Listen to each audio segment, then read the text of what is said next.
Anda kembali di Indonesia Update. Saudara, Wali Kota Surabaya menyegel gudang perusahaan yang menahan ijazah karyawan.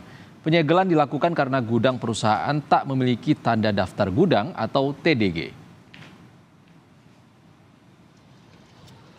Penyegelan dipimpin Wali Kota Surabaya bersama Kapolres Pelabuhan Tanjung Perak hingga Kepala Dinas Perindustrian dan Tenaga Kerja Kota Surabaya.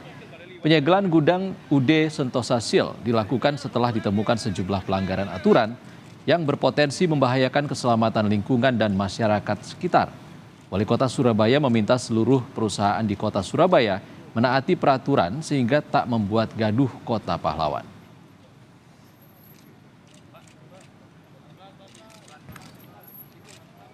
Perusahaan apapun di Surabaya harus mentaati izin dan guyub, tidak membuat gaduh.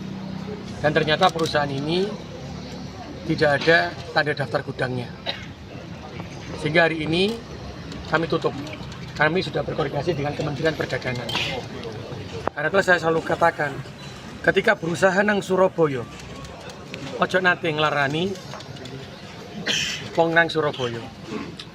Kalau gawe perusahaan nang Surabaya, maka taati peraturan yang ada ditentukan oleh pemerintah.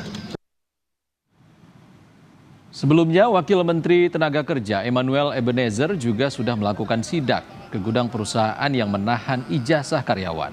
Sidak dilakukan bersama Wakil Wali Kota Surabaya Armuji. Wamenaker meminta penjelasan pemilik usaha dan meminta agar ijazah karyawan yang sempat ditahan dikembalikan.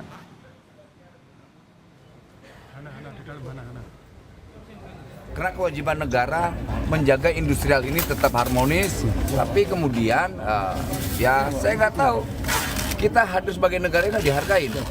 Saya pikir Pak Wali aja yang tidak dihargain, ternyata saya juga tidak dihargain. Nah ini pelajaran untuk industrial yang lain juga, jangan pernah menahan namanya ijazah pekerja itu pelanggaran hukum.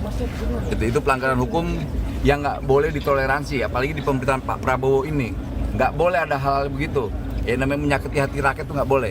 Jadi apa yang dilakukan Pak Wali ini udah benar dan tepat. Negara hadir.